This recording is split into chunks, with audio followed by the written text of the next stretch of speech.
Well, you like tacos. Why are we talking about small tacos? Explain this to me. Oh my God. I Are we didn't talking about think like the ones from Jack in the Box, like the little box of mini tacos? no, like the little tacos that you get in like a frozen box that are typically really cheap and you can just Yeah, microwave. sure. Yeah, I love those little tacos. I love them so good. But that is an Invader Zim quote. It's a gur, I actually a gur. love Gur. Yeah. Look uh, at me waffles. They got peanuts and soap in them. Gur, fetch the bucket. yeah. So, Gur, but yeah, defense mode. I love Gur. I just didn't know the great Alex was gonna see that. I thought that would go under the radar. Air fryer. You're being told to use the air fryer. What's an What? Yeah. You know what's really fun? So this was one I threw into our quick bits before we get started here. Sundance is finally moving out of Utah after 30 years. The premier film festival for the United States is finally leaving Utah. Is that like a Mormon thing? I don't know why they're doing it, but they're leaving Utah, and I have a feeling Utah's gonna be pissed. You know, just a thought. Also, so I saw all your graded card stuff that you put in there from Comic-Con, and then did you see the thing? Pokemon's like, we're sorry, with so many scalpers, we're gonna print more cards. We promise. We promise. Really, we are this time. Yeah, I don't believe them. I hope they. Oh, I can't say that. I was gonna say I hope they don't because so we didn't. I'm pretty sure we did not talk about this, but at Comic Con, Yeah. Alex saw this. I like the 151 series. They're kind of hard to find because of scalpers and shit. So I found a table that was selling 151 packs. Alex Alex is a witness. I bought 3 packs, $7 each, Yep. and here is what I pulled. Oh, did you get them back? Yeah, I got them back. Nice. I got them all. Nice. Oh gosh. Bulbasaur, which came back as a 9. I love how that came out of the pack as a 9. Yeah, it's kind of shitty. Ivysaur, a 10. That one came out of 10. Okay. And then the big guy, Venusaur. As a 10. Okay, well, at least those two came out as 10s. Because you literally took them out of the pack and took them to the grading place, and one of them came out as a 9 out of the pack. Alex, what the fuck? Like, oh my god, oh my god, oh my god. I was like, we're going to the grading place right now. I was like, they're going to get graded. But yeah, if they print more, then they're not going to be worth anything. Oh, no, they'll still be worth a whole crap load because there's multiple printings. It's how it goes. All right, folks. Thank you for joining us tonight. Come to you from our weird home studios, and there's lights and lightsabers and things. It is the Error Code Show for March 27th, your place for news, pop culture, politics, gaming, whatever the hell else we want to talk about. If you are watching us on Twitch, if you have Amazon Prime, you get 1 free Prime sub as part of your Amazon Prime membership. You can use that on our show, okay? You can use it on our show, and then you give us Amazon's money. You don't got to spend anything, but we get a little bit of cash. It's a great way. We're also marching our way to 500 subs on YouTube. So if you haven't subscribed to our YouTube channel, go ahead and hit subscribe, hit the like button on the videos, share things, and that really, really, really helps us. Topics for tonight. We got a bunch of fun stuff. Nintendo announced a new digital game loaning service, Tesla bombs in more ways than one. The Avengers Doomsday Cast came out yesterday, and the Trump administration's Signal scandal. So, it's a full show. As always, if you have any topics you want us to talk about, or you saw something in the news or on Twitter or anywhere else that you would like us to talk about, throw it down in the chat right now. Anytime during the show, throw it in the chat, and we will try and get to it before the end of the show. Between shows, if you see a topic or something, go ahead and join our Discord server, and you can throw topic suggestions in there, and we'll try and look into them. Whew. Jay, how you doing? Are we ready? Roll the credits. Have a good night. Sorry for the break, folks. It's been a crazy couple of weeks, but we love you, and we are back. Okay.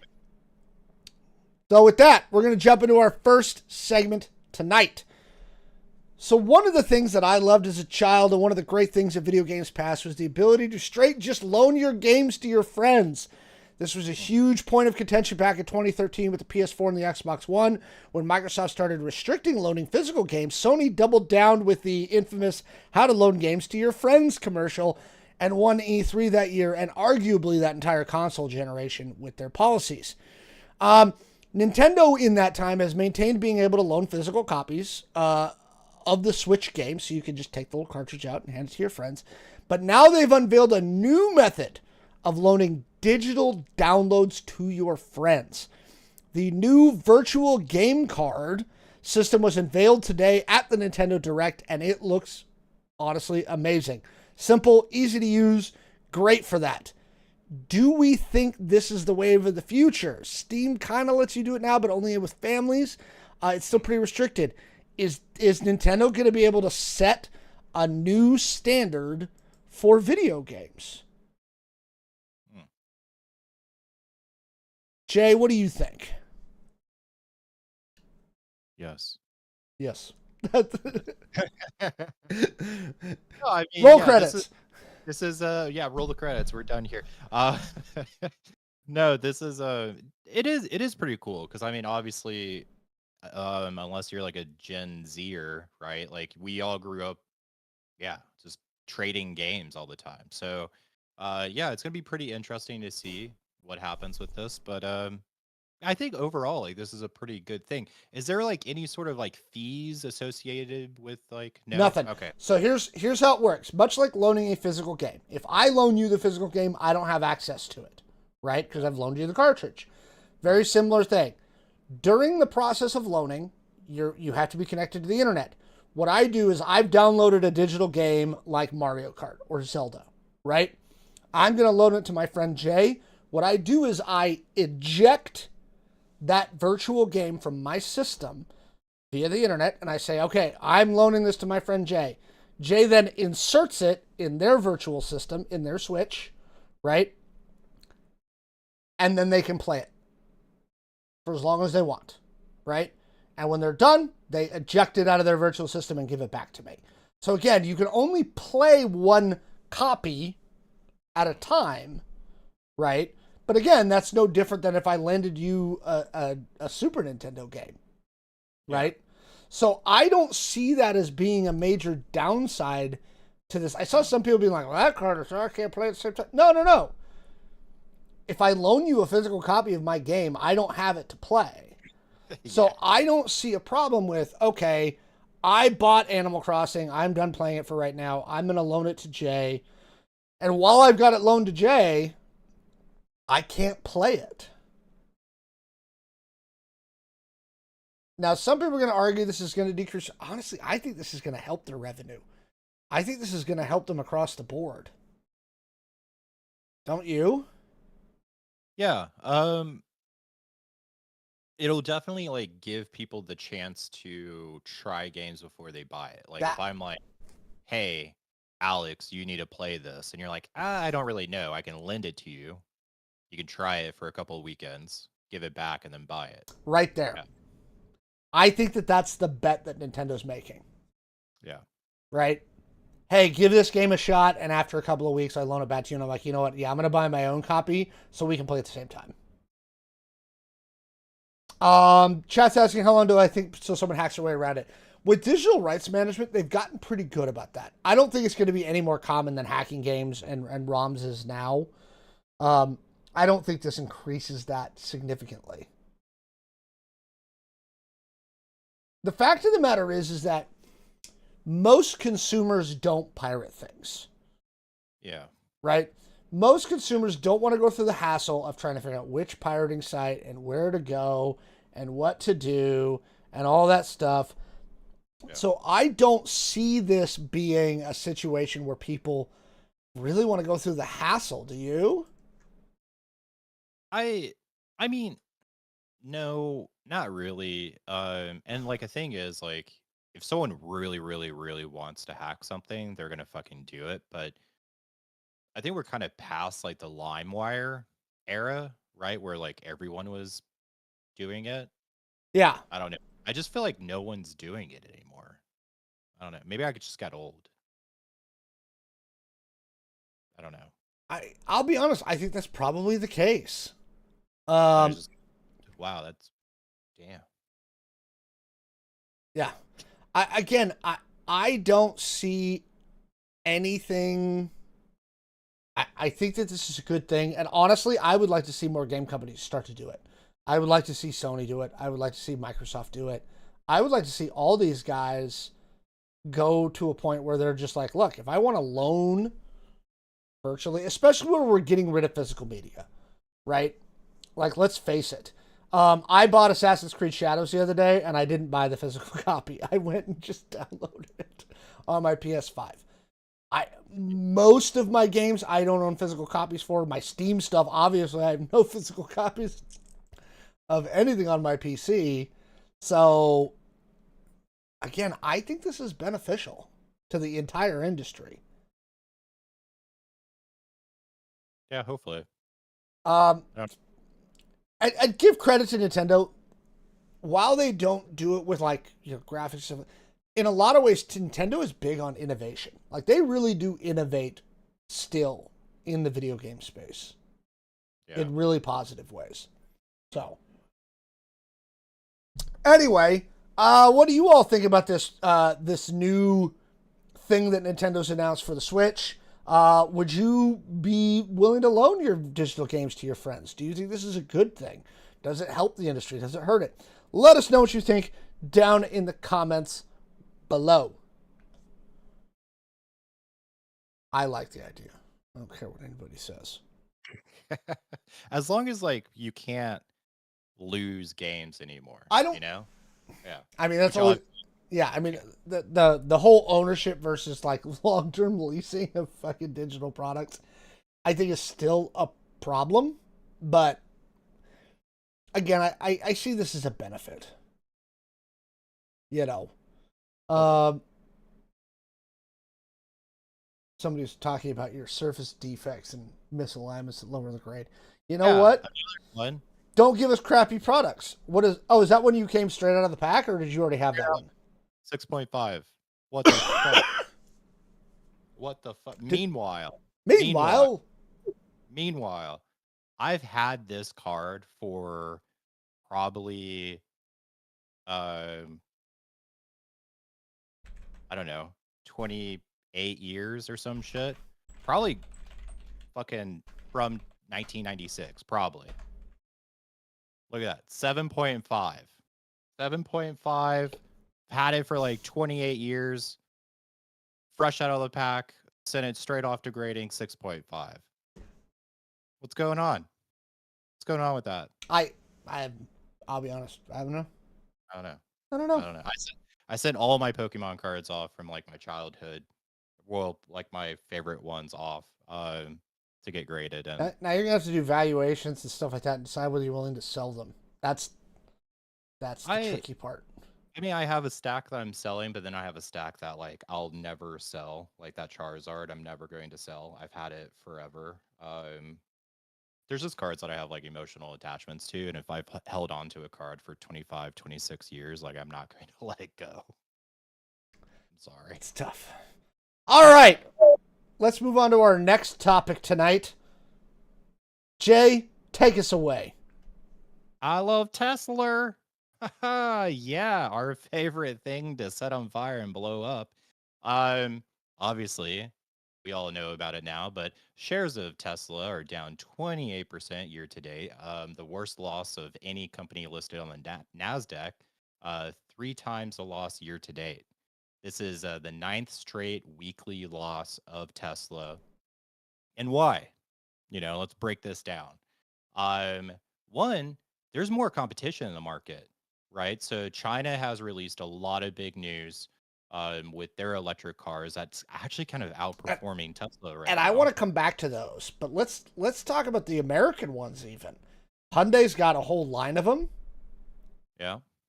Honda's got a whole line of them. Chevy has a whole line of them.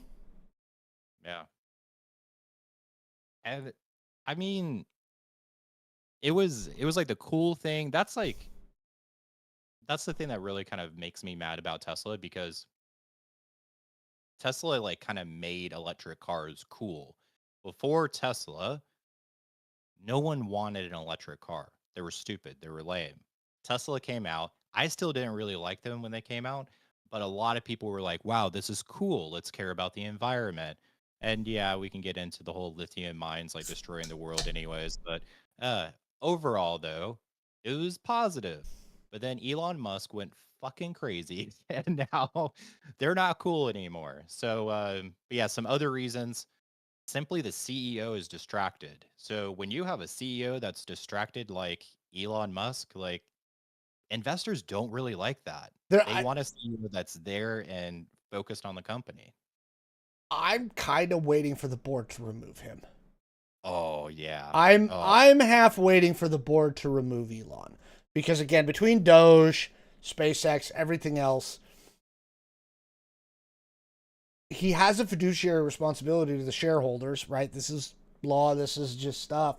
And if they feel that he's failing his fiduciary responsibility, he's freaking screwed, right? They can remove him from his position, right? yeah. This is the one that is the most tenuous for him. And again, one of the commentary pieces I saw was, dude, who was buying your cars before? It wasn't Republicans. Okay. They were not out there buying Teslas before the election. You know, these are all bleeding heart liberals who are buying your fucking cars, and now you've pissed them all off. And the other thing that's going on there is, like,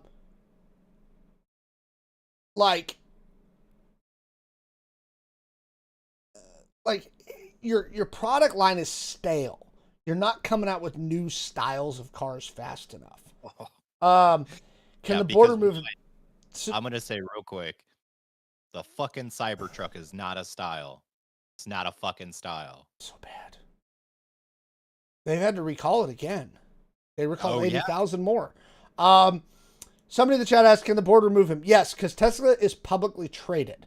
Twitter is not. Twitter is not publicly traded. He took it away from being a public company and made it private again. So no, he can't be removed from Twitter. Probably not. I'm sure there's some clauses in there with the other investors, but no. But the board can remove him from Tesla. Jay's looking around like, oh, somebody's asked where OctoKitty is, and Jay freaked out.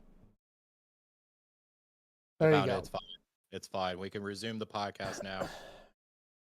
Somebody in the chat's talking about vandalizing the cars. So this does kind of suck because, to your point, liberals were buying cars, and now liberals are blowing up cars. So if you're blowing up liberal cars, that's kind of bad. Well, and I know a lot of people have the bumper sticker, like I bought this before Elon went crazy. I'm torn on this one. I don't condone it. I don't condone committing crime, and we're not going to publicly condone committing crime. Yeah, no, don't do it. Don't do the crime. But, and it's funny because I was reading a thing where these people were coming in to try and trade their Tesla in with another dealership, and the dealership was like, I'm only giving you this much. And they're like, why? They're like, we can't pay people to take these right now. Right? Like the trade-in value on them is garbage because nobody wants them. It's just turned into a whole thing. Yeah, it's turned into a whole thing. Coming back to the China one, and I've been looking at reviews for the BYD cars. Yeah. I would buy one tomorrow. Nice. I would.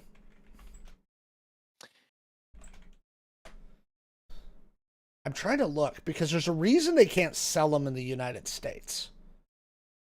And I really so BYD. Okay, let me bring this up because chat's asking about it. Should we talk about BYD, Jay, while we're in this segment? Yeah. So BYD, bring your dick.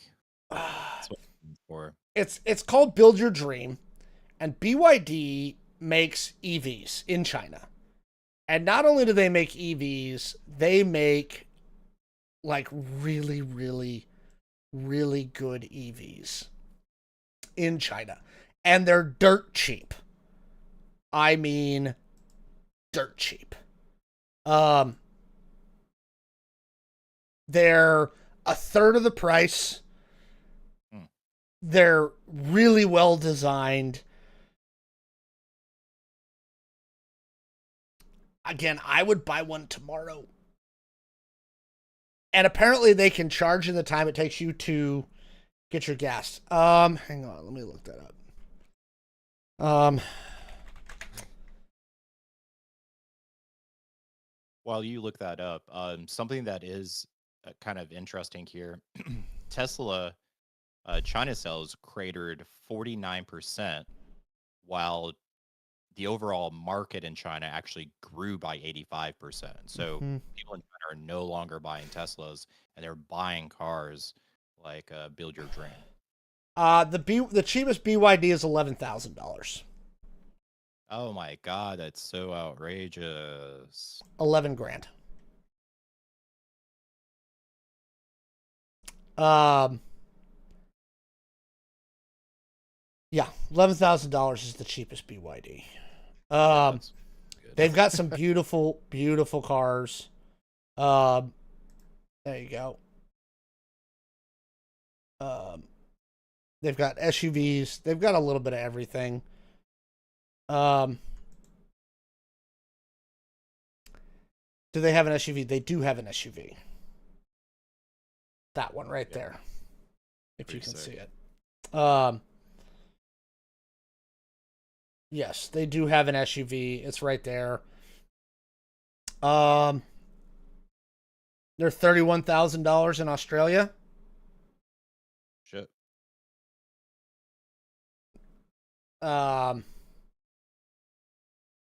Yeah.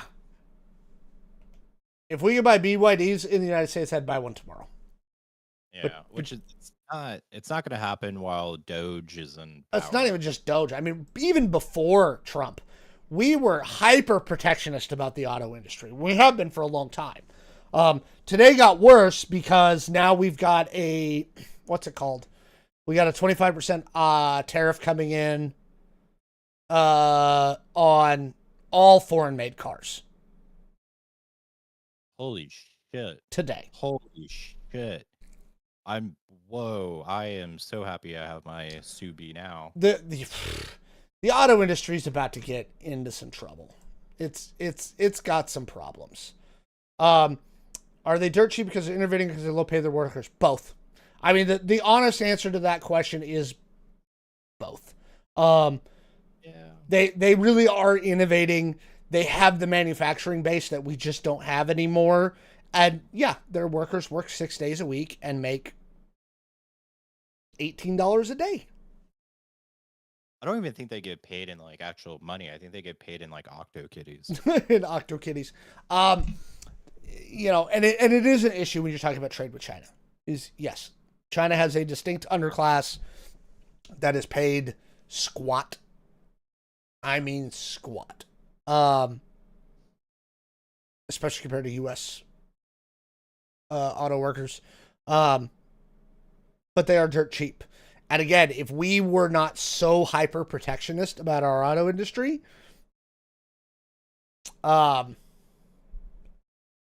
they'd be crushing us right now. They just would be.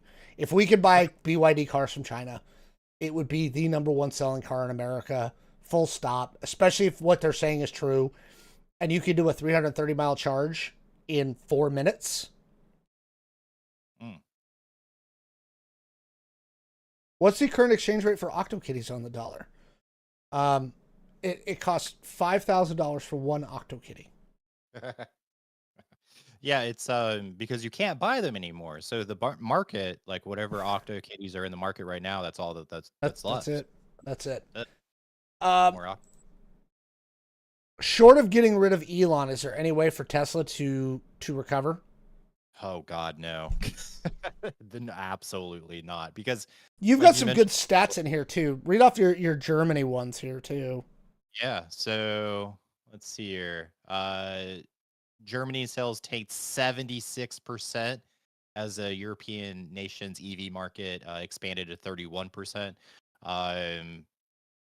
Yeah, it's let's see here. US sales last month declined 2% year over year as a broader EV market rose by 16%. they're in every single way they're like dropping, but the EV market is growing. It's not a great it's not a great thing. And then also you have Elon Musk he's not at the helm. He's not focused on his company. Nope. And also, like you pointed out, like liberals were buying your cars and then you pissed off every single liberal. You pissed off your primary demo. Yeah, it's like I don't think there is. I don't think there's a way for Tesla to recover while Elon Musk is at the helm. I really don't. Um and another thing is that I saw a story where um, insurance companies are raising rates on Tesla cars because they're more prone to be vandalized. So it's becoming more expensive to own a Tesla. You can't trade it in. Well, and some of them had already dumped coverage on the Cybertruck. They were just like, we won't cover it. Yeah. Because, again, the Cybertruck's been recalled again. I see lots of videos, people literally pulling the damn thing apart with their bare hands. Because they glued on the bumper.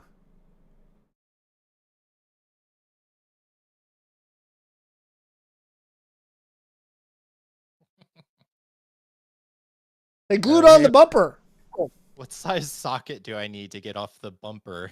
Is that a 10? A legendary 10? You know, No? and chat brings this up too. They really look stupid. They really look stupid. Oh God. Every time I see one, I'm like, what is this supposed to be? It doesn't truck well. Doesn't truck. It's not even a good truck. Yeah, and it looks like something that 9-year-old me would have drawn in elementary school. No, 100%.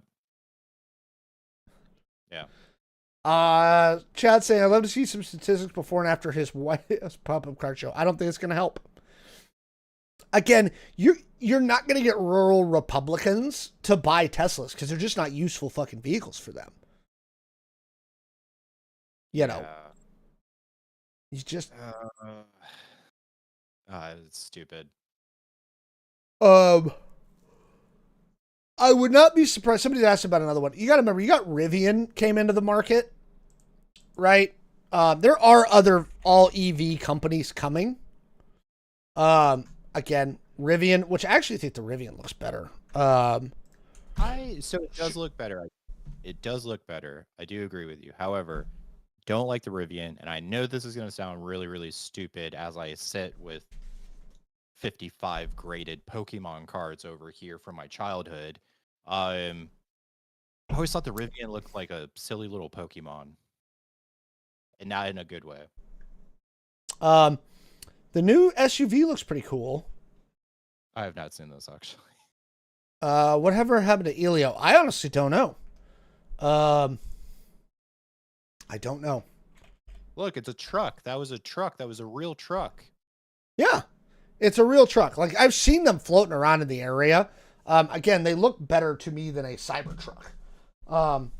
They're pretty cool looking cars. I still would rather buy a BYD just based on what I've seen of the BYDs. And again, if we were not so protectionist on our stuff, they would have crushed us by now. So, all right, folks, let us know what you think down in the comments below. I just spilled something on my desk, so I'm going to deal with that now. Yeah, I bumped something when I was going for my stream deck, so I could hit buttons. Stupid buttons. But yeah, let us know what you think down in the comments below. And it's time for a new segment. It's time for quiz time with Jay. Jay came up with this segment right before the show. Yes. Take it away, Jay. Hey, let's go. Okay.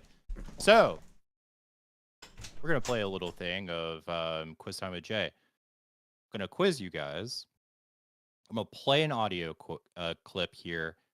Tell me what this person is talking about. Reporter. You've got a hostile media, and they're jacked up. You know, when I see them in the hall here in Washington, they're hostile. Their eyes are bugged out of their head, and I'm sure when you take Trump, you can multiply that times 10 with their hostility. So it is a dangerous situation, and we are concerned about that. What do you think? What are they talking about? Any guesses? Any guesses, chat? Any guesses? You want to play it for him one more time? I can play it one more time. Play it one more time. What are they talking about? Signal Gate? Reporter. You've got a hostile media, and they're jacked up. You know, when I see them in the hall here in Washington, they're hostile. Their eyes are bugged out of their head, and I'm sure when you take Trump, you can multiply that times 10 with their hostility. So it is a dangerous situation, and we are concerned about that. Oh god! Oh my gosh! That was. Oh, weird. was this about the Jasmine Crockett thing? Was it? Was it? This was about the Trump being viciously attacked by a boom mic. Oh, that's right. I remember that now. So stupid. It's so stupid. But yeah, evidently Trump was giving an interview and the reporter accidentally brushed his face a little bit. Trump did not react, but the media did, saying that it was attack and something could have been on the mic that could have, I don't know, infected him somehow more so than what he already is. I have no idea. But yeah, that is what our news media is covering now. Don't worry, we're going to talk about Signal Gate later in the show. I promise. Yes. It's going to happen. Okay. But let's do a fun topic first before we get into Signal Gate. All right. We're going to do fun topics first. Mostly fun.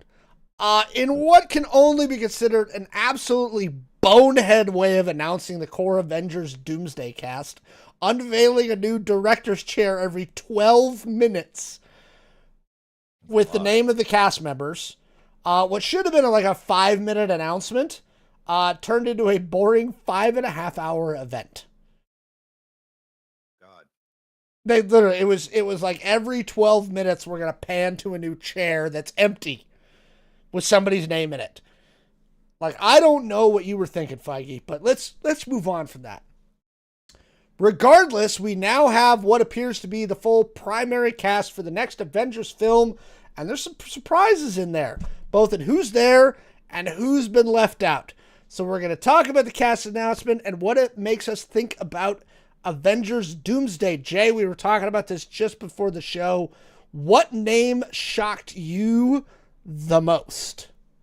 Channing Tatum. Channing Tatum, that was the one. That was the one. That was the one.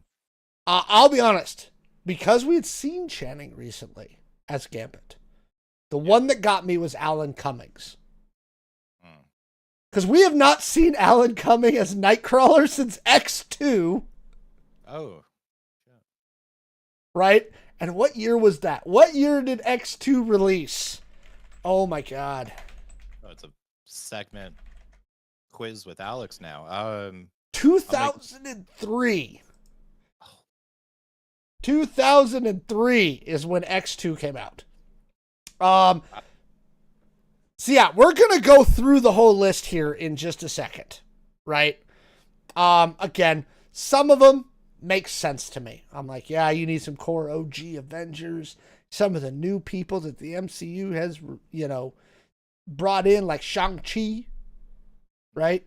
We love Shang-Chi. Simu Liu is a treasure, right? The Fantastic Four, we're expecting them, right? That comes out this summer, right? Here's where we get to it. We had a bunch of old school X-Men. Patrick Stewart, Ian McKellen, Alan Cumming, James Marsden, and Rebecca Romaine. Right? And Jay's like racking his comic book brain right now going, what the hell are they going to do? What are they gonna do? OctoKitty, what are they gonna do? Seriously. Well, let's do this before we get into the thing. That many X-Men characters. Were you expecting that many old school X-Men characters? Kelsey Grammer. No, not at all. So honestly, it kind of worries me that they're going to have too much going on for one movie, but we'll see. Jay is, Well. for those that listen to this audio only, possibly, or you're listening to this in the background on your YouTube app, Jay is physically grimacing right now. And has been grimacing since the beginning of this segment. He's like, what is happening? Okay. This we're getting into theory, and yes, we're going to read through them all, but this is where we're getting into theory crafting a little bit. This is a new Avengers level threat, right? Like Thanos. We have to establish immediately that Doom is both bad and okay. Because we haven't introduced Doom yet. Nobody's seen Doctor Doom, right, in the MCU, right? Because we got to remember, mainstream audiences, right? And two, we have to establish the fact that he's fucking powerful, right? We have to make him powerful. So how do we do that? And there's been some speculation on some of the channels I watch about how do we very quickly establish Doom is fucking evil and he's powerful? Doge. So, Doge. So here's how we're gonna do it. We're gonna kill a bunch of them. Yeah. So this is my theory. Patrick Stewart, Ian McKellen, Alan Cummings, Rebecca Romaine, James Marsden, Channing Tatum. They're fucking dead. Right? We know the next phase after Secret Wars is the mutant saga, right? We're ending the multiverse saga. We're moving into the mutant saga. Feige's going to want his own X-Men, right? What better way to establish Doom as a bad guy and as a powerful bad guy than having him murk all of these people? Like halfway through the movie.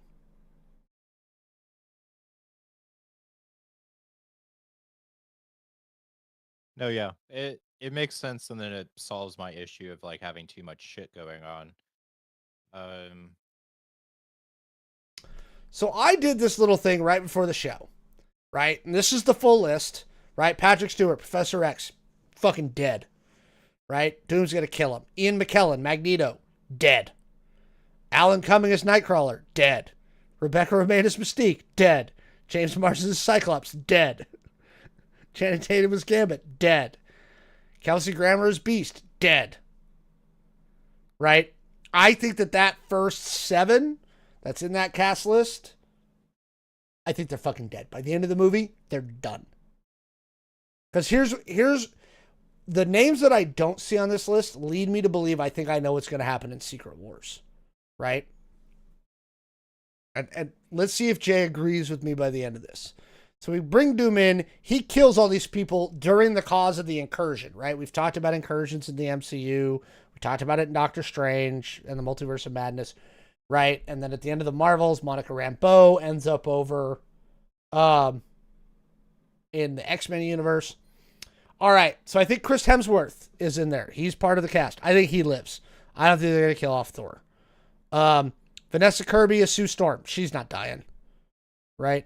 Anthony Mackie is Captain America. I'm pretty sure he's going to survive to Doomsday or to Secret Wars. Sebastian Stan.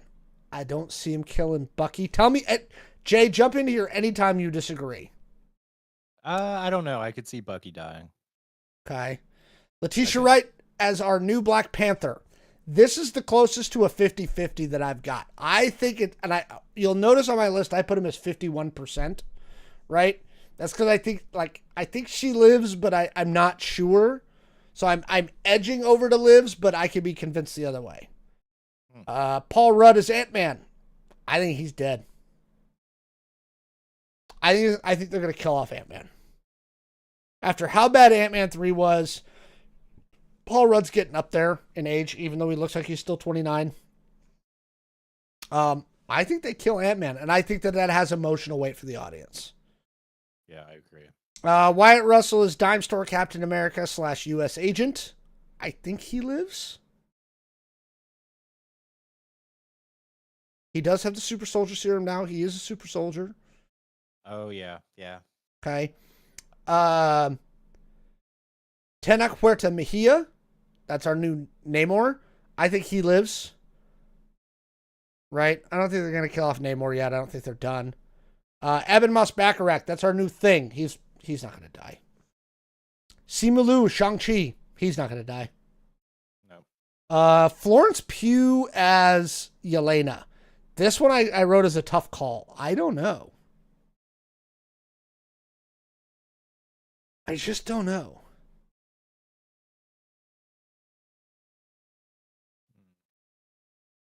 Where are we at? Louis Pullman, that's our new Sentry that we're about to see in Thunderbolts. I think he lives. Right? Danny Ramirez, which is our new Falcon that we saw in the new Captain America. I think he lives. Joseph Quinn, the new Human Torch. He's not going to die. David Harbour is Red Guardian. This is another one that I'm saying is a tough call. I love David Harbour as Red Guardian. I think the character is great. I loved him in Black Widow. Every time I watch the Thunderbolts trailer, I love him. It's either I do really like him, and I think the audience really likes him. It's either going to be one of those things where they're not going to kill him off because they can't afford to, or they're going to kill him off to get that like emotional like tug on your heartstrings. Yeah. Winston Duke as M'Baku. I think he lives, and if they kill off M'Baku, I'm going to be fucking pissed. Okay? You better not kill off M'Baku. Hannah John Kamen as Ghost. She's in the new Thunderbolts movie. I wrote, who cares? Tom Hiddleston as Loki. He's holding the universe together. I think he's the MacGuffin of the movie. Yeah, I don't think you can. Just in general, I don't think they can afford to kill him off. He's the one holding the multiverse. Now, what they may do is kill him off at the very end, and that's the person that Doom kills to start disentangling the universe to build Battleworld, right? Pedro Pascal, he's our new Mr. Fantastic. He'll be fine. And Robert Downey Jr. as Dr. Doom. He's obviously going to make it to Secret Wars, right? There would be no point in killing off your Dr. Doom before you get to Secret Wars. Looking at this list, is there any obvious like omissions from recent MCU history that you're like, why the fuck is this person not in there? It's a good question. I guess like the only one that like I'm shocked that's not in it, that like has made a really big impact in Marvel recently. It's Jeff the Shark. No, I'm thinking. I guess like It's a tough one. I don't know. I can. Wesley Snipes is really old now, but I would love to like get a reboot of Blade. Well, they had casted Mahershala Ali as the new Blade in the MCU, and that movie's been stuck in development hell for 5 years. Why? Script has apparently been the problem. The script? Yeah. This is the shit that pisses They me off. can't get a about- script locked. It's a fucking comic book movie, bro. How many Blade comics? They're still selling Blade comics. There's a shit storylines. Look, writing a screenplay is hard. I'll give them that. Somebody in the chat brought up the Eternals. That's falling into the list of, I think Marvel's just going to try and hope we forget about that. Kind of like Secret Invasion. Like Marvel just doesn't want us to remember that Secret Invasion happened. Like we're just going to forget that happened. It's fine.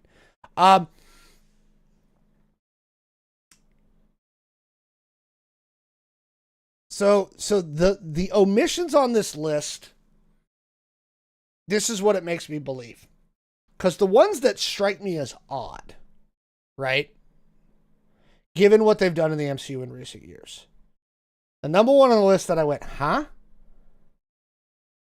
Is Miss Marvel. Right? Okay? Because we've established she is very powerful. Right? She's critical, and they've got that whole next-gen Avengers thing kind of going. Like the post credit with her and Kate Bishop and things like that. Where the hell is Vision? We know White Vision's out there somewhere. I mean, that's true. So that is true. Where's Vision? I can understand. Look, Punisher walks into this fight and he gets his ass whooped. Right? Yeah. Daredevil walks into this fight and he's having a tough time. Yeah. I think and somebody in a thread I was reading was like, why no Spider-Man? I think Spider-Man 4 is going to be kind of the bridge movie between Doomsday and Secret Wars. I think that they're going to deal with Spider-Man in Spider-Man 4, and then he'll be in Secret Wars. Because my theory is that most of these fools, most of them, are either dead, right? Or in the case of our Fantastic Four, are taken off the board at the end of Doomsday. They're captured, they're fucking trapped in Battle World, etc. Right? And that the first part of the plot of Secret Wars is Spider-Man teaching, because now he's kind of the veteran. Right? Think about it. He came into the MCU as the kid. Yeah. But now he's been through 3 Spider-Man movies, Civil War, Infinity War, Endgame, right? At this point, he's kind of a veteran. Yeah. And so if you were going to have somebody who was going to train Miss Marvel, Kate Bishop, all these other people, where he's a little bit older and he's kind of the veteran, I think the first part of Secret Wars is going to be him gathering them together and like mentoring a new generation of superheroes.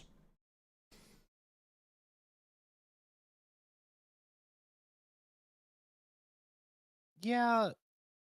Yeah. I mean, like, I agree with your logic there. That's my theory.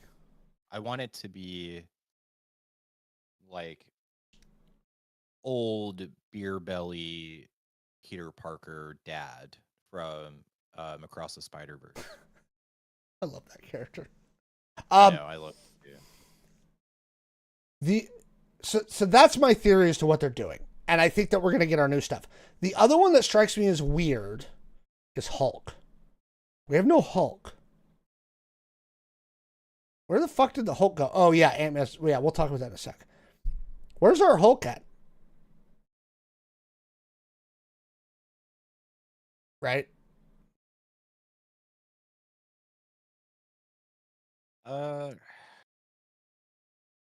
Doom shows up and there's no Hulk? What was remind me, what was he doing in She-Hulk again? Oh, he had just gotten back from Sakaar with his son. Okay. Because they have the barbecue scene at the end of She-Hulk. Right? Just for everybody's... Because at the end of She-Hulk, we have the barbecue scene where Matt is hanging out with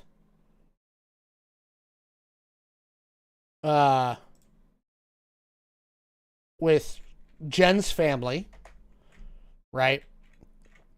And at the beginning, right? At the beginning of that scene, right? They're like, oh no. You know, at the beginning of the season, he left to go to Sakaar. Hang on, let me see if I can pull this up. Hey, everyone. Cousin, Bruce. I know I've been away on Sakaar for a while. I'll tell you all about it. But first, I have someone here that I'd like you all to meet. This is my son, Scar.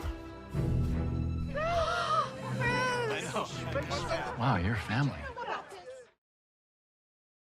So there you go. That was the last we saw of Bruce, but there's 3 Hulks on Earth right now. There's Bruce, his son, and Jen. So that's where I get a little messed up. 4. Oh, no, you're right. Sorry, Chad is right. There are 4 Hulks on Earth because there's also a Red Hulk. That is true. There are now 4 Hulks on Earth, and I don't see any of them on this list. to help fight So- Doctor Doom. Unless Doctor Doom, because I don't consider Doctor Doom to be dumb at all. Nope. So unless Doctor Doom does something to immediately take out who he views as like the greatest threat to him, which, I mean, 4 Hulks, holy shit!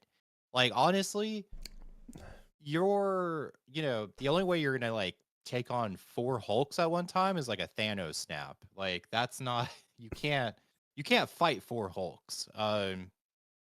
I don't know. So I think he does something in the very beginning to like level the playing field, which so you're gonna take out like your biggest competition, the Hulks, Gambit, because Professor X, Professor X, I love how Magneto, much- because Magneto's an Omega level mutant, yeah, right?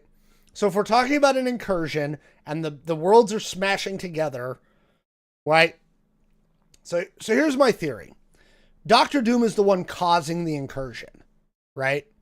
He's like, I'm going to pull these two worlds together so I can fucking meld my own world. And he's trying to create Battleworld. He's trying to create his own world. So he's pulling these worlds together, maybe 3 of them, the X-Men world, the Fantastic Four world, because we know they don't start in the 616 in their movie, and the MCU 616 world. And then they all come together, and then he starts taking people out. Like you said, take out the biggest threats first, right? Magneto's an Omega level mutant. Goodbye. Right? Professor X, Omega level mutant. Goodbye. Right? Got to kill all the X-Men. They're dangerous. yeah. By the way, 4 Hulks, 1 Doctor Doom. Name of your sex tape right there. No. Oh, it's good. I want to see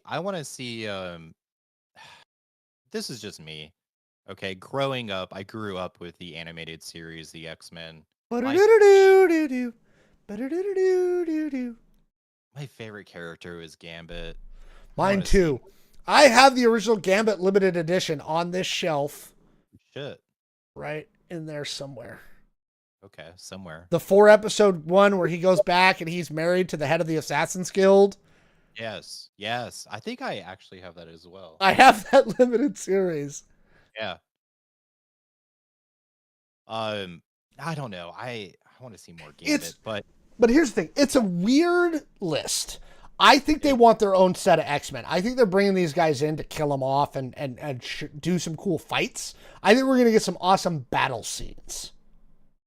But I think Feige's going to want his own X-Men going into the Mutant Saga. Right? yes. And also, Patrick Stewart and Ian McKellen are 1 billion years old.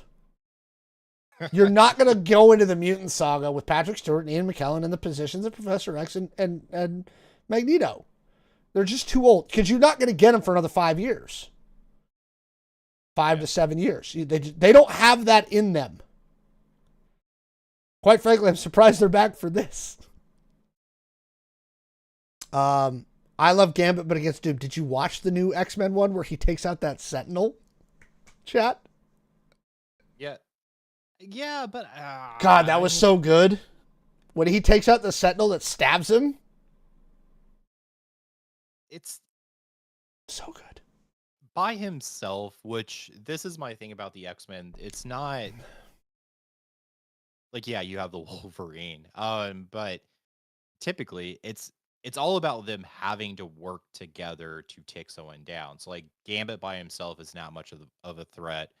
Even like Wolverine, if they're fighting Magneto, Wolverine by himself is not a threat to Magneto. It's No, a Magneto's whooped the shit out of Wolverine a couple of times. yeah. And ripped his fucking and ripped his adamantium out. But so yeah, Gambit can't take on Doctor Doom by himself. I almost said Doctor Zoom, which is a completely different villain there. But no, it's a team. It's a team effort. God, let me have my fantasy, okay? I want Gambit. I want Gambit and Rogue. I want them to have a spin-off with their own little Nope. love series. But no Anna Paquin is Rogue. Yeah. right? She's not in this. No Famke Janssen as Jean Grey. We're getting like half the X-Men crew back, but not all of them. Yeah, which is kind of weird. So I did see some stuff. I don't think this is the end of the announcements. I agree with a lot of the commentators. I think there's going to be more people in this movie that they haven't announced yet. These are the ones that they've got in contract and they're ready to go. Yeah. Again, I think that you establish Doom as a threat by killing off all the X-Men. 100%. Yep. And again, I think Spider-Man becomes the leader. And this is the thing that the MCU has been missing since Downey and Iron Man and Cap. I think that the problem that the primary problem the MCU has had since the loss of Cap and Iron Man at the end of Endgame was they have not had a heart or soul of the, like, Iron Man and Cap were the two guys kind of driving everything along, right? And it was their dynamic and their personalities and everything else. And they haven't had that since they left. And Tom Holland's Spider-Man wasn't set up to be that yet. But I think Secret Wars can set Spider-Man up to be that driving force going forward for the MCU. And then you introduce a mutant or two in Secret Wars because you're going into the mutant saga, right? We get some mutants that Spider-Man's helping train in Secret Wars, and they become your primary focus moving forward. Our new Wolverine, whoever that's going to be. I'm still rooting for Zac Efron. I don't care. Y'all can make fun of me all you want. He is my dark horse casting to play Wolverine. Oh God. The fuck. I Fight thought me. Oh God, what is his name? Shit. Henry Cavill, actually seeing him in the role, I was like, damn. He could do it. I think he could do it. He won't. He won't. He's too old. Yeah, but He's in his 50s. Zac Efron is only 37. Right? Henry Cavill is 50? Yeah. What? Sorry, he's 41. Sorry. Okay. I was off by Forgot. one. He's my age. He's still old to be starting that franchise. Plus, he's got Warhammer. Yeah, no, totally, yeah. And he's got his stuff. But look at this. I'm sorry. Like, did you see him in that wrestling movie? Zac Efron? Yes. Yes. Well, the Iron Claw, right? Mm-hmm. Yes. So he can get built, right? He's also closer to canonical Wolverine height. Short. He's 5'8". Okay? Number one, he's 5'8". Number two, he can get big. Like, he can get burly, right? We've seen it, right? True. Number three, by the way, for everybody that's joking about this, you guys don't remember because you're all too young. People were fucking confused when they casted Hugh Jackman. Hugh Jackman was a Broadway actor before he became Wolverine. Everybody was like, what? What? Here's the other thing. And this is my favorite reason why. Okay? It's fucking perfect. Right? If you guys haven't seen The Greatest Showman, you need to watch that movie. Okay? Zac Efron is a triple threat, much like Hugh Jackman. He can sing, he can dance, he's got the physicality, and again, he's closer to Wolverine's canonical height. We know he can get big and burly. We know he can do physical roles, right? Because again, he did that wrestling movie. He's done Baywatch. He did that one documentary series where he's wandering around the earth. He is my dark horse to play a Wolverine. I want Zac Efron. Kevin Feige, if you're watching the show, please cast Zac Efron as Wolverine. Somebody in the chat saying Elijah Wood. No. He's too nice. Alan Richardson, he wants to be Batman. Oh, shit. He's been begging. Did you not see that? We're getting off topic. But I will say, I could see him as Batman. The guy is fucking huge. He said, you wouldn't even have to pay me. There was a quote that he said, I would play Batman for free. Oh God. Here's the quote from Alan Richson. I get asked every day if I'm playing Batman. Yeah. Would I play Batman? Yes. Would I pay handsomely to play Batman? You wouldn't have to pay me to be Batman. I would don the suit in Batman voice. Gotham is mine. Right? Yeah. Could I see him as Bruce Wayne? Yeah, I can. He's pretty, huge. and he's pretty. Yeah, I could totally see Alan Richson as Batman. I don't think it's going to happen. Let's get back to Marvel. I know. Again, so that's my theory about this Doomsday Cast. It's a really weird list. Again, there's only a couple there that I was like, why is it? I understand why Doctor Strange isn't there. I think he'll get pulled in for Secret Wars. Benedict Cumberbatch is already confirmed. He's not in Doomsday. He's going to be in Secret Wars. Remember at the end of Multiverse of Madness, he went wandering off the multiverse with Charlize Theron. I think that the incursions happen and he comes back at the end of Doomsday, beginning of Secret Wars, to assist Spider-Man in winning the war against Doom. Right? Oh, you know what would be really fun?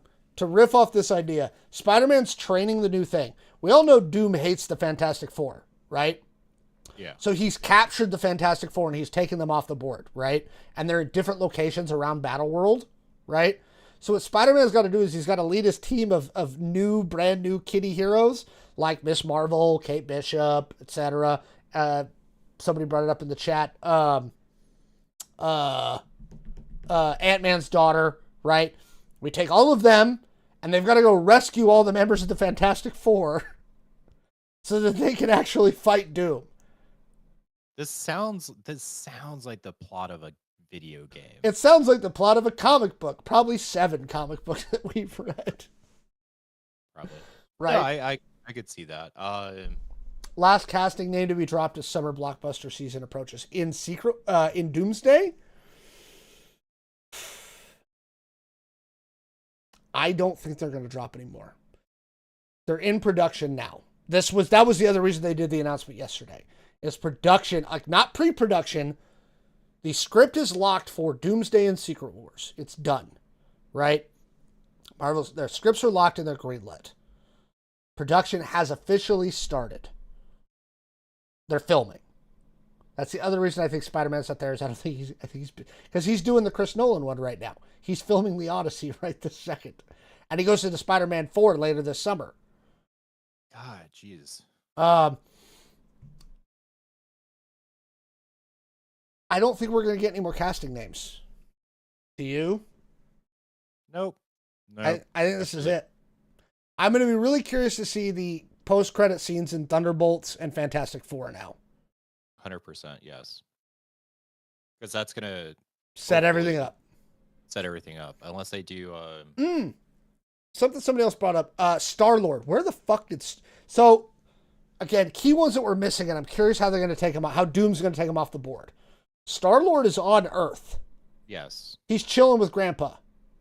Yeah, he's eating a bowl of cereal as last time we saw him, right? Yes, but he's still a half Celestial. Right? 4 Hulks, Star-Lord. Right? Again, I'm not even thinking about the street level guys. Daredevil, Punisher, any of them, because this is above their level. Right? How do I think they're going to make Downey work as Doom without us auto-seeing Tony Stark? I think that initially you're not going to see his face. Yes, 100% you're not going to see his face initially. I think that's going to be the big twist, right? Again, I think you're going to see the X-Men at the beginning of the film. I think he's going to cause the incursion. I think he's going to murk all the X-Men, right? And I think it's going to be, again, going on this list, if you want the biggest bang for your buck, it's Thor. Thor is fighting Doom, right? And again, if we use like Doom at his most powerful, he uses a combination of technology and magic. He uses both, right? So he's doing like spinny shit like Stephen Strange in an Iron Man suit, basically, right? And he's fighting Thor, and Thor knocks his mask off with Stormbreaker. And they're looking at Thor is Tony Stark's face.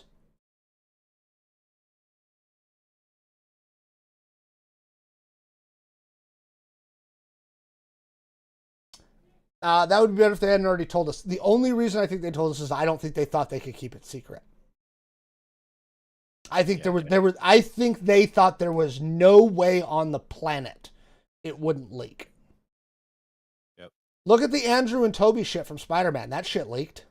And Marvel did everything under the sun, to include having Andrew Garfield deny left, right, and sideways that he was in the new Spider-Man. That guy lied for like 6 months. Go look at the Andrew Garfield. He was doing press for other movies. They're like, are you in the new Spider-Man? He's like, no, I wish I was. That would be cool. Da, da, da, da, da. He lied so convincingly for months, but everybody knew. But I think if I remember correctly, he got in trouble with Sony way back in the day for accidentally like leaking shit or something. I think so too. Yeah. I could see Spider-Man Unmasking Doom 2. Yes, I could too. But again, I don't think Spider-Man's in this movie. I think they're going to deal with how he interacts with Doomsday in his movie. When does Spider-Man 4 come out? Hang on. It's next year. Next July. So, Secret Wars will come out. Doomsday will come out. Spider-Man will come out between it and Doomsday. And if you remember, Ant-Man did the same thing. Right? We had Infinity War. Ant-Man came out in the middle, took place right before Infinity War, and then right during that post-credit scene, everybody got dusted, and Ant-Man was stuck at the quantum realm, which sets up everything that happens in Endgame. I think that the Spider-Man 4 movie is going to set up what happens in Doomsday. Or in Secret Wars. That'd be my guess. I don't know. But all I know is fucking I'm gonna use my AMC A list, and so can you if you use the link down below to purchase your AMC A list. AMC, if you'd like to sponsor us, we would take your money. We are both big evangelists for A list. Yes, 100%. Anyway, this is a 35-minute segment. I'm gonna have to edit the snot out of this. Let us know what you think down in the comments below. Are we done seeing casting news? Was there anything that surprised you? Was this the stupidest way to announce the cast ever? 5.5 hour live stream showing me a new chair every 12 minutes. Feige, what were you thinking? All right. Let us know down in the comments below. Chat, do I think Disney will be pushing the MCU when we're pushing 60? Yes. If it's still making money, fuck yeah. 100%. If it's still making money. Comic books have been around that long. And how many times have they had to reset and retcon Marvel's timeline? Jay, you've probably got a better view of that than I do. I don't even know. It's at least 3. Yeah, I don't know, but I mean, comic books. DC's done it twice. Because they had both Crisis. Yeah. They did Crisis on Infinite Earths twice. But yeah, DC started in 1934. Marvel started in 1939. They're not the first comic book companies. No, but comic book started off at like Funny Pages. Yeah, but no, I mean comic books are like approaching 100 years old now. We're not going to get rid of them. We're gonna have comic books on Mars. Look, if the MCU's still making money, they absolutely will. They'll be on the 5th iteration of Captain America by then, but who gives a shit? Plus, I think something that really, really helps the market is all the e-girls. Like getting comic books to be cool, getting cosplay to be cool, all like the girls being into it now. We're seeing like a nerd revival here. You turned comic book movies into 4-quadrant movies. Again, everybody forgets. Before X-Men and Spider-Man, the Tobey Spider-Man, comic book movies were a joke in the world of cinema. They were a joke. They didn't do well. They flopped all the fucking time. You know, kind of like video game movies used to be. right? Those movies cracked the secret sauce, and then Iron Man took it to the next level. When they released Iron Man, it changed the entire fucking game. For the better, in my opinion. All right, Jay, you have another quiz. Yeah. For our lovely audience. So here's Jay's quiz show. Topic number 2. Take it away, Jay. Okay. So, let's see if you guys can get this one. Which state has introduced a bill to allow 16 and 17-year-olds to work more than 30 hours during school times? Any guesses here? Don't forget they can work overnight on school nights now, too. That's part of that same bill. Yeah, fuck that, dude. Any chat, any guesses? What state is going to allow or trying to allow 16 and 17-year-olds to work overnight and work more than 30 hours?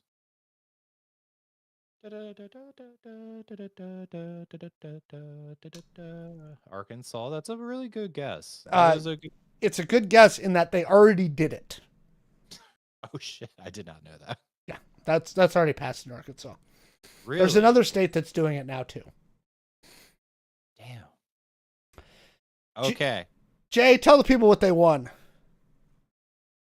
What have you won? You've won a new Cybertruck. No, I'm just kidding. So it's Florida, our favorite state to make fun of, my birthplace. Yeah, I'm sorry, everyone. But yeah, Florida has introduced a bill to allow 16 and 17-year-olds to work more than 30 hours during school time, and then also work overnight to try to combat a shortage of the workforce, which is kind of weird, but okay. So for those that don't know, before Adam Carolla and Dr. Drew went absolutely fucking insane, they hosted this show called Loveline, and it was a great show, right? It was one of the first ones that was speaking to young people about sex positive and STDs and trying to deal with young people's health. And they used to have this game they played on it called Germany or Florida. And they would read a news article, right? And remove all identifying information as to where it took place. And they would have the listeners on this radio show guess whether that crazy shit had happened in Germany or Florida, because all crazy shit happens in Germany or Florida.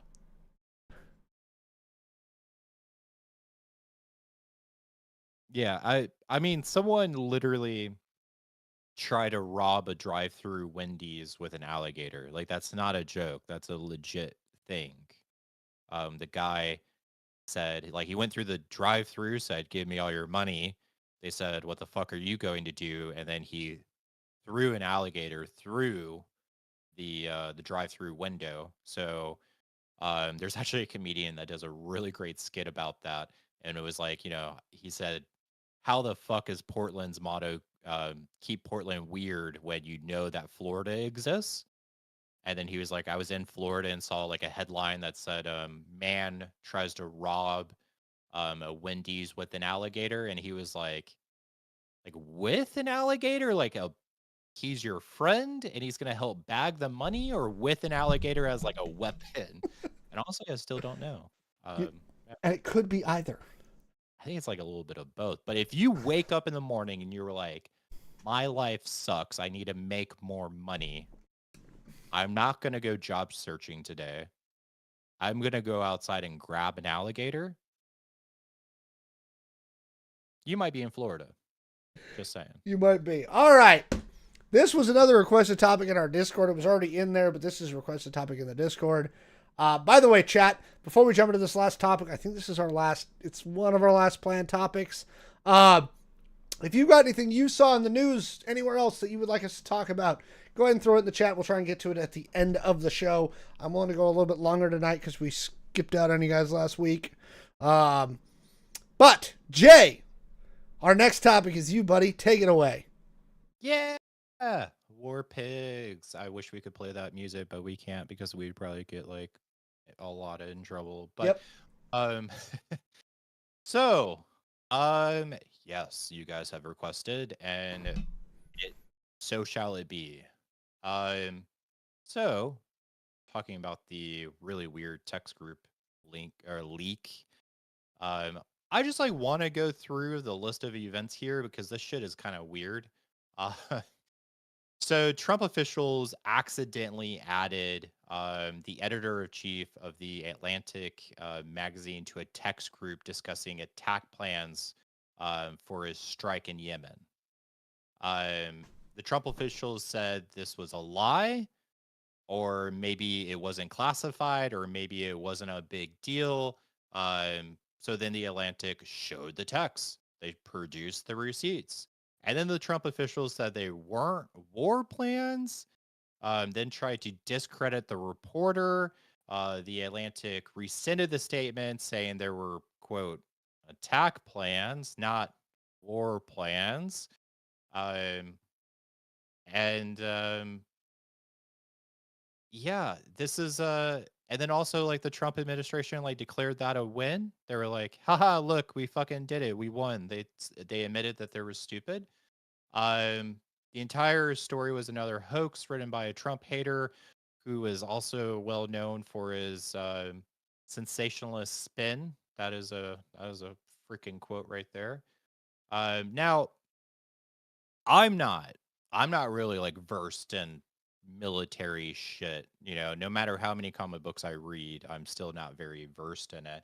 So I actually found a clip here of someone reading the text, and Alex, I want to get your stance on this, and just kind of see if like what your thoughts are. But yeah, let's listen to this audio clip, and you tell me if these are war plans or not.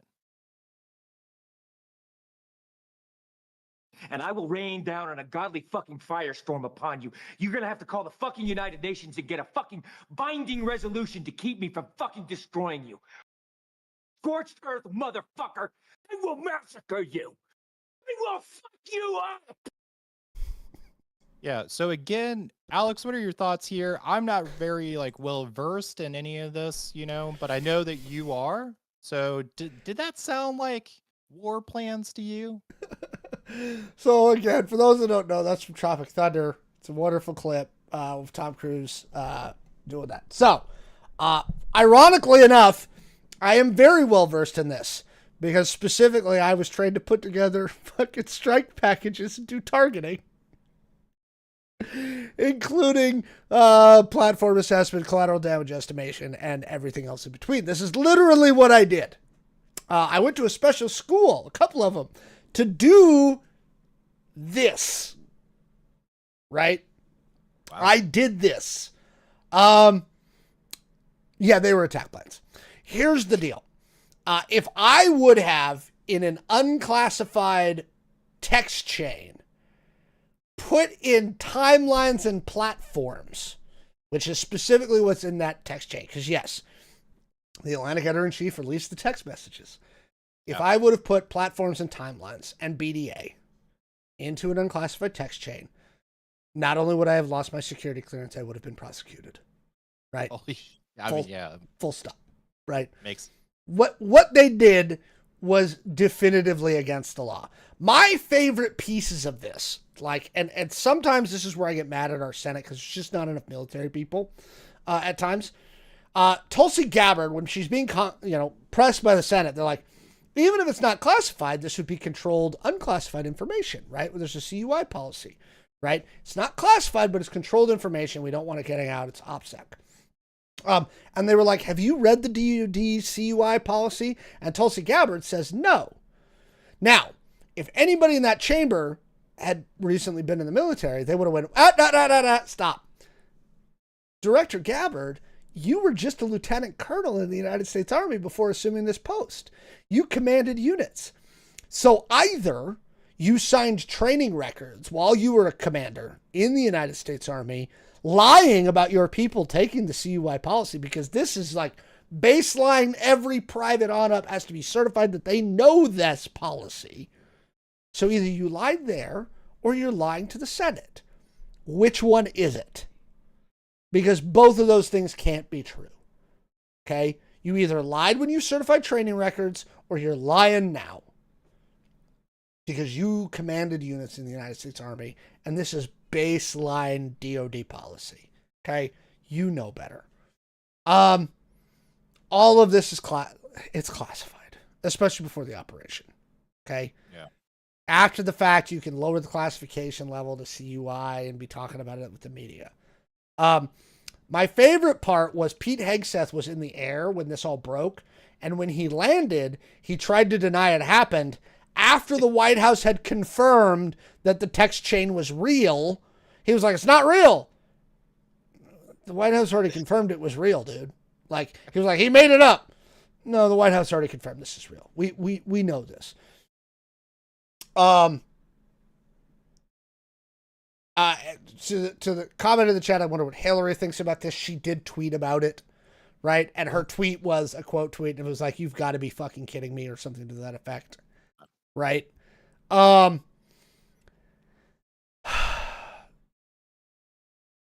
It's a clown show.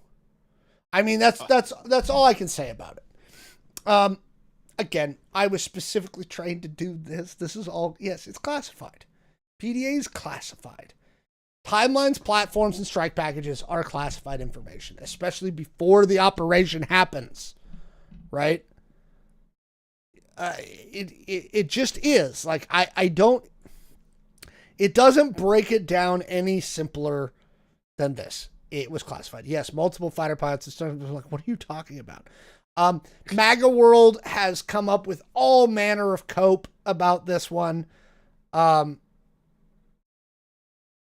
It's a clown show.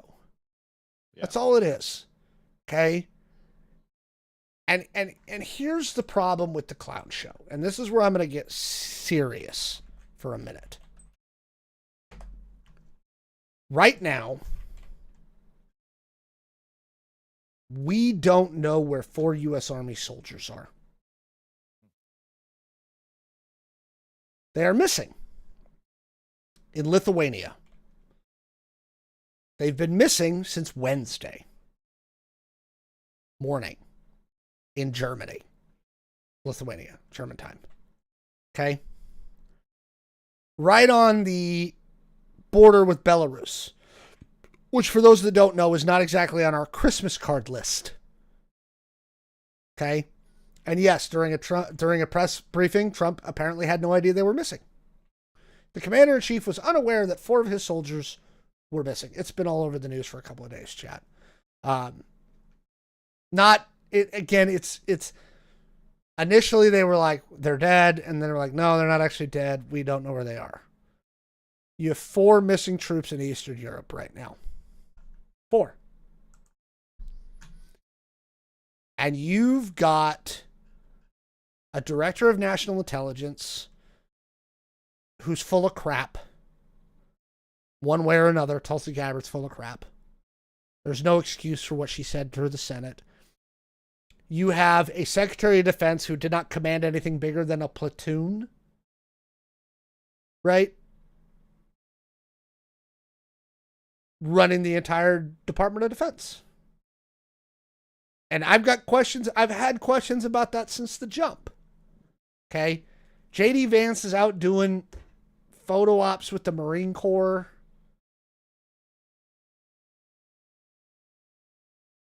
It's a clown show.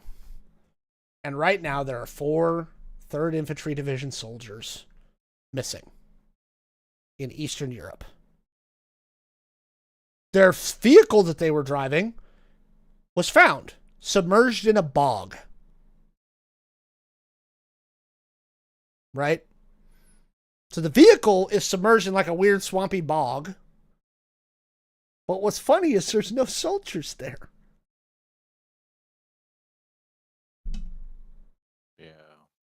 Yeah. 6 miles from the border of Belarus. And again, Wednesday evening, as somebody pointed out, Donald Trump says he hadn't been briefed. I mean, to be completely fair, the less we brief him, probably the better. Well, and again, that was actually the other thing that came out in the Signal chat, is it was obvious that the National Security Council principals, who were all in the Signal chat, right, that somehow managed to inadvertently, and by the way, the guy that was running this whole thing, right, the National Security Advisor, made up 16 different, that even Fox News didn't buy about how he ended up in there. Even Fox News was like, really, dude? Really? And it was very apparent that there was discussions happening regarding these strikes in Yemen that the president had not been talked to about. Right? The VP is expressing reservations about going through with these strikes, given the political and trade circumstances around the strikes. Right? And they're basically saying, do we even bring this to the president? Like, he's like, I'll go with the group, but I don't know why we're doing this and our messaging is stupid. Right? And again, there are 4 families out there right now that don't know where their soldiers are.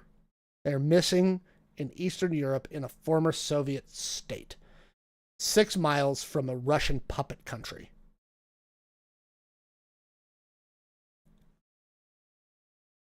It boggles the mind. Right? So again, the signal thing is it's almost funny. Like, it's almost funny how stupid these people are. How did you add the editor-in-chief of The Atlantic? By the way, do you know what his first excuse was? I think it was somebody else's phone number before, and then they changed it. They were training in Lithuania. Lithuania is a NATO member. They're part of NATO now. They were training. And again, nobody knows where these kids are. Anyway, go ahead, Jay. Sorry. No, I was just wondering, could you give us like a quick little history lesson on our relationships with like Belarus? Because honestly, I don't know it. There's no quick one.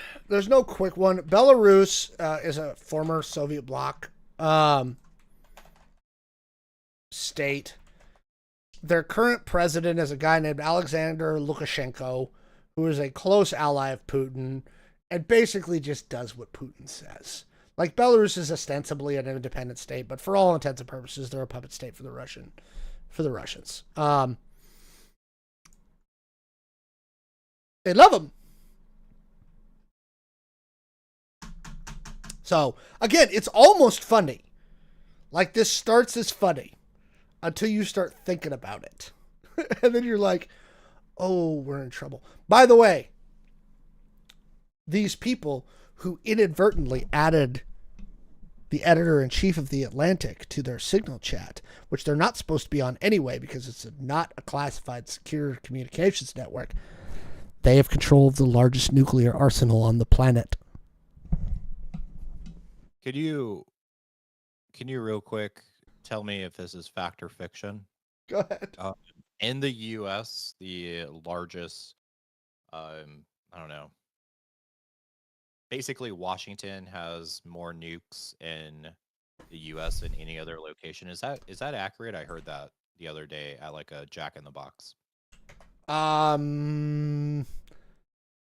in New Mexico. Okay. Pretty close. We store all of our ballistic missiles that are carried on submarines here. Okay. So when we have these big ballistic missile, the submarines that carry nuclear warheads, all those warheads are stored here about 25 miles as the crow flies from where I'm sitting right now. That's right. You fuckers, you like to make fun of liberals, but guess what we have? Nukes. Yeah. These clowns are in charge of the largest nuclear arsenal in the world right now. I don't know. Do you think there's like people in the military like right now that are like they know shit's going on and they're just like absolutely we are not getting the president and his they're being absolutely silent right now or they've already been removed. This was again, it's a mild news story, but the president and Hegseth already removed a shit ton of generals. That's right. Yeah. So they're either being very quiet right now and just waiting it out and praying, or they've already been removed, or they're gonna be removed. The United States military is one of the very few places where there is very little oversight. And the commander-in-chief, the president, the executive has control over the military. That's his job. That's the way it's always been. It just is what it is. There's already an exodus of certain people from the military, and the problem is it's called a brain drain. The wrong people are leaving the military, and the wrong people are joining. So your smart, rational motherfuckers are on their way out. I've talked to some people recently. There's a chunk of the Army's leadership, I'd say probably about 20%, that's this close to just fucking being done with it. Yeah, it sucks. It sucks. But yeah, were they attack plans? They absolutely were. Should they have been classified? Yes. Why? They involve timelines, platforms, and strike packages. Right? Again, I put this shit together. Oh, and there's BDA in there. Yep, that's classified too. Right? Oh, and here's the other piece that was classified. Fucking sources and methods. The target they were going for was confirmed to be on site by a human IC source. It was human. We knew he was there because there was a person. Wasn't a satellite, nope, it was a person. And that right there, that fact should have been classified. What's BDA? Battle Damage Assessment. That's what BDA stands for. Sorry. Yeah, a battle damage assessment. It's what we do after a strike like that. We do a BDA report of some form. And the battle damage assessment says, here's what we were supposed to do, here's what we used to do it, and here's what the ultimate effects on target were. Right? And you'll see in that text chain, they're going to talk about good effects, right? Effects is actually a very technical term, and it's effects on target, right? And so, yeah. None of that should have been in that group chat. And again, there's actually more details that we haven't even touched on that actually make this worse, right?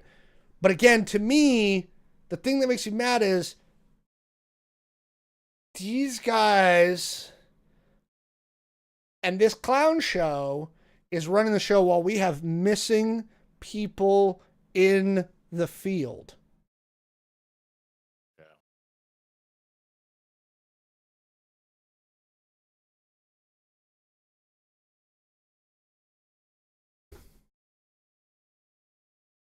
By the way, y'all asked it for Signalgate in the Discord, and Jay put it in the thing. I'm sorry to get so heavy with this one, but Yeah. it sucks. I tried, guys. I tried to make it kind of a lighthearted thing. I added Tom Cruise in there. I added Tropic Thunder. He did. Try to add some humor to it. But no, it's very sad. All right. Let us know what you think in the comments below. If you want to argue with me about the nature of this fucking strike, you can in the comments, but you're wrong. I've seen so many people try to argue this. Like, fuck off. This one, I'm like, I'm not even mad at the MAGA cope. I expect it. For the minute this story broke, I was like, man, these motherfuckers going to have like 7 levels of cope on this one. And they're all full of shit. And they know it. You have another fun quiz. Let's do a fun quiz. I do. Okay, on this one, I want all of you to guess what happens next. Else. Should the defense secretary? What country are you? Wait, what country are you From from? the UK. Okay, we don't give a crap about your opinion and your reporting. Why don't you go back to your country where you have a major migrant problem? Okay, do And you you, care- no. You should care about your own Okay, borders. do you care No, about no. American I lives don't, no, being put no. at risk? Let me tell you something. Do you care about people from your country? What about all the women that are raped by migrants? Do you care No, about by American migrant. No, do you lives? care? Okay, you're Do done. you care about I'm not. American lives being put at risk? You know what? I don't about care. I don't. service members fighting for your country. I don't care and about your vice fake news. president Do you have a and your relevant defense question? secretary. Yeah, this is an American journalist. Thank you. All right, what do you think happens next? Any guesses? So, to clarify, she is shutting someone down, obviously, right? And then an American reporter wants to ask a question. So what do you guys think happens next? All right, so Dog Dad is on it. That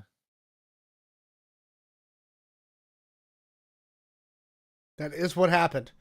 Chat is Yes. correct. So let's play that. Let's play that. American, and I'd like to hear your answer to what she's asking. I fucking love it. He's like, no, I want to hear what you're going to say to that. Dog Dad, I'm going to make you a mod in our Twitch chat. I gotta work on that. Actually, I gotta do the technical side of that. I'm gonna show you how to mod out Twitch, so you can mod in there. We're gonna give you mod powers in Twitch. By the way, we may be adding Moonbeam to our list of streamers. TikTok got taken away from us this week for reasons that I don't understand. I'm gonna have to get in there and figure that out. So, all right, chat. There's a bunch of you guys left. By the way, thanks for everybody hanging with us today. We've had a good group of people. Nice active chat. And I always appreciate that. Don't you, Jay? I love it. I love it. That's what I come for. Is the active chat? Is the active chat. Moonbeam is a new streaming service that's kind of more tabletop or gaming focused. I'm looking into it. So, what else do you got? Dear God. What else do you got, chat? Do you guys got anything else before we talk about... This is kind of... All right, so I'm just gonna play this. Not a quiz. This is my favorite thing I've heard this week. So I'm just gonna play this audio clip for you guys because it makes me laugh. And I think right now in our lives we need a little bit of laughter right now. So I'm just gonna play this.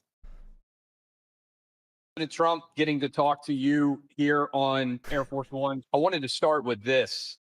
Why do you think young men are so overwhelmingly coming in your direction? Oh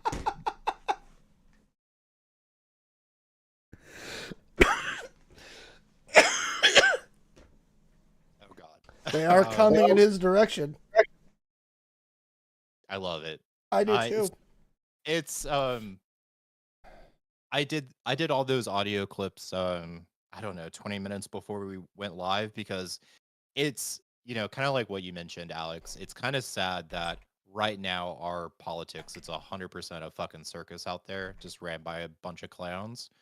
But fuck, at least it's super easy to find little clips like that to make us fucking laugh.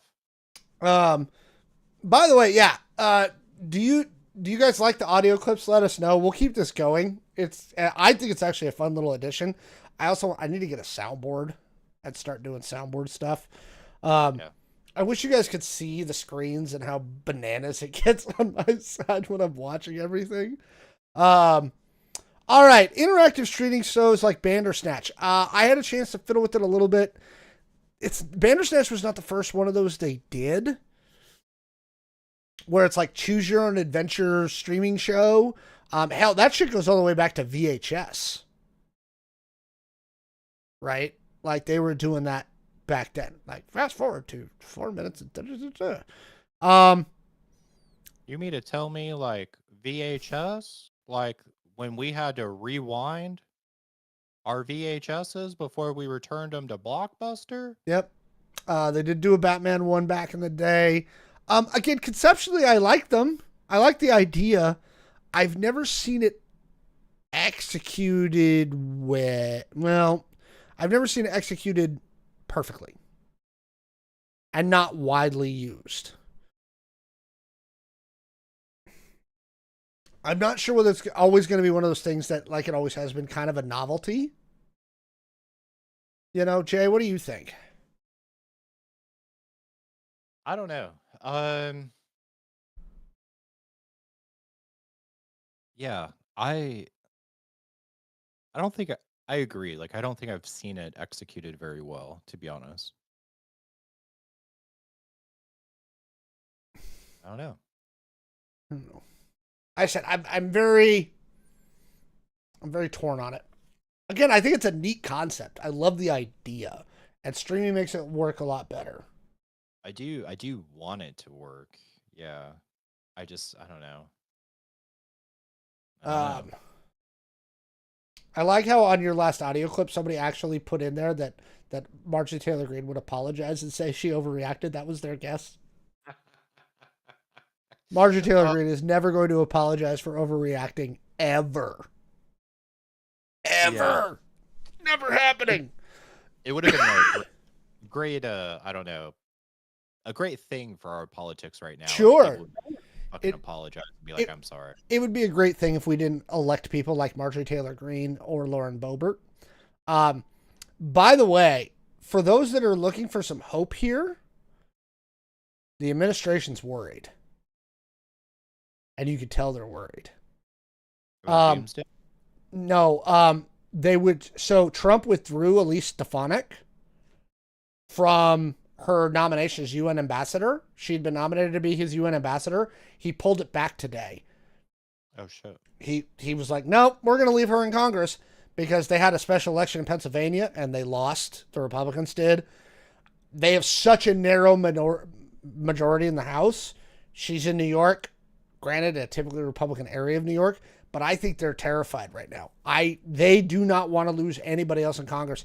And there's some special elections coming up that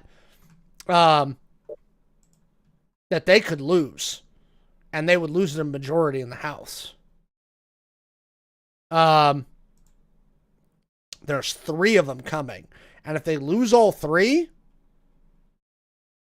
2 of them are in Florida. Florida. It's your state, Jay. Are they going to come through for us, or are we screwed? Typically, when it comes to Florida, I would say that we're screwed. So. All right, chat. Does anybody else got any more topics for us tonight? Anything else interesting? It's not Michigan, it's Wisconsin. Supreme Court.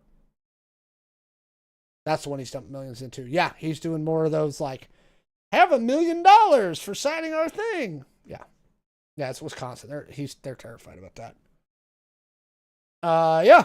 Let us know. Jay, did you see anything else interesting this week? There was something else I wanted to talk about on the show, and I couldn't find it today. What did you want to talk about? I don't remember. It's opening day for the Mariners, or for the baseball. That's true. Yes. It's MLB opening day. For those that are interested, and this is a direct result of your Supreme Court ruling correctly on something, on antitrust stuff. Now, a lot of the teams are establishing their own streaming services with no blackout dates. And baseball's always been a problem. So now you can actually stream the Mariners for $19.99 a month. Which isn't bad. For 162 games. And the Mariners won their first game. They're in first place. Yay. And I think Jay and I are going to... Are we going to a baseball game soon? Yes, I'm actually buying the tickets tonight because I got a list of people that are going to... that said that they are going to go. So we are going to Star Wars night. I love... Okay, so fun fact. Hate baseball. Love going to baseball games. I think it's the most boring sport to watch on TV, even if it is only $19.99 now. I love going to baseball games. I love like the atmosphere. I love the Seattle Dogs. I love the beer. I love hanging out. And then also I love the little fan nights that they do. So like for instance, Star Wars night, you get a free Mariners Star Wars shirt for going. So yeah, but you usually got to buy it in like a special section and do some weird shit. Yeah, it's like you have to buy it in a special section. The sun's going to be in your face, and then you have to like find 3 people to jerk off to get like your. I don't really know, but it's Star Wars, so I'll do it. I don't know. Yeah, the Mariners won their opening day game. Good for the Mariners. Yeah. Oh, snap. I will say, talking about the Mariners, I was actually at a antique place. I'm looking for this right now. Please bear with me. I was at a antique shop in Snohomish, and I bought a pack, unopened, a pack of baseball cards, from 1991, Nice. and I pulled out of this single pack, which I sent off to get graded at Comic-Con. Look at that. Look at that. Oh, that is cool. What's the Yeah. value on that card? It's not the most valuable, from what I can tell, but I mean, it's really funny because I opened it and I was like, "Oh, a Mariner, awesome!" And even my wife, who also doesn't like to watch baseball, was like, "Holy shit, you pulled like one of like the main local legends." And I was like, "How do you know that?" And she was like, "He's everywhere." Dude, he was so famous back then. All right, so see, this is the problem with being old. He was on an episode of Fresh Prince of Bel-Air Really? Holy shit. as himself. I do not remember that. Let's see if we can pull it up real quick. All right, chat, you got a couple minutes to get those chat topics in. I'm gonna see if I can find this real quick. For Jay. Okay, Griffey Jr. It's there. There it is.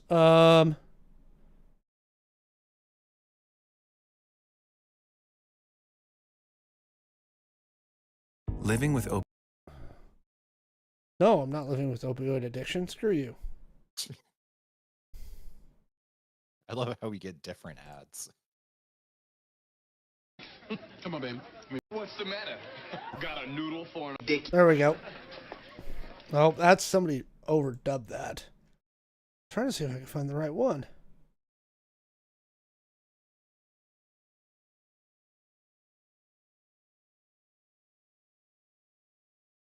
Dang, it's hard to find this one.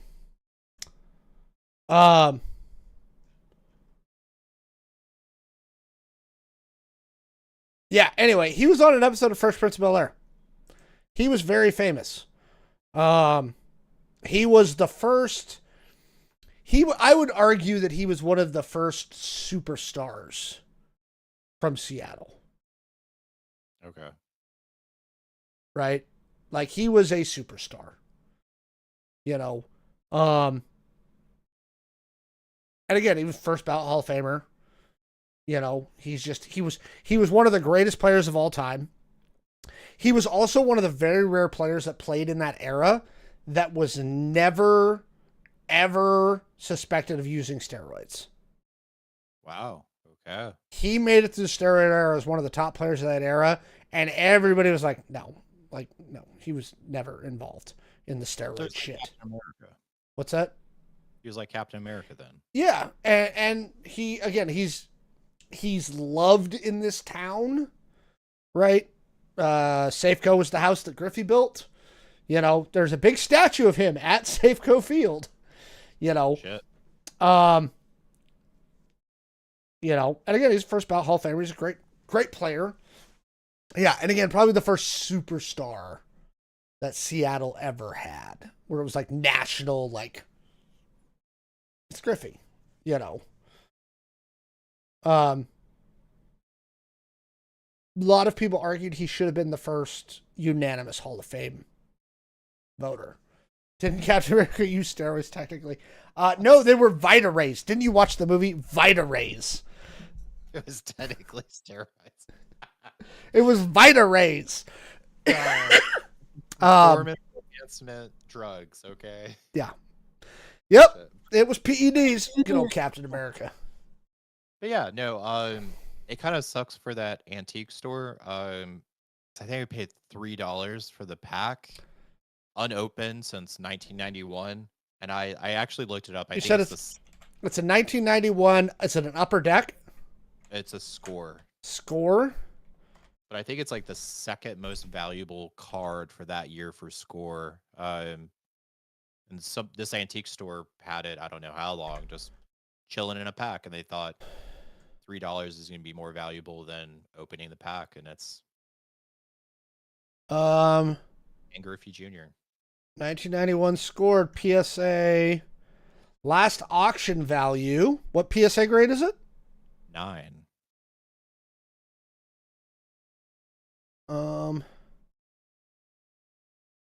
About $10.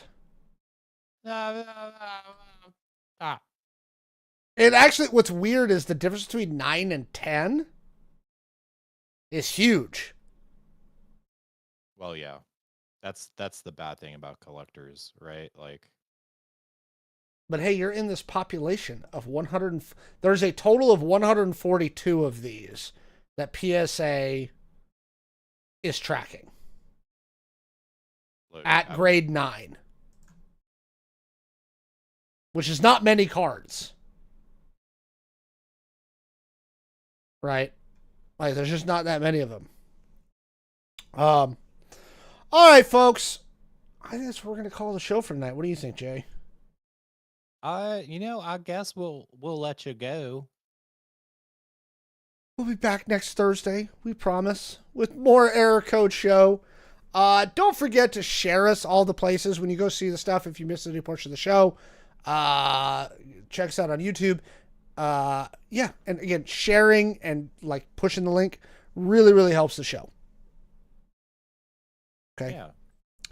But yeah, no, we're at 2 hours. I think we're good for right now. Yeah, I think we're pretty good. All right. We love you guys. Bye.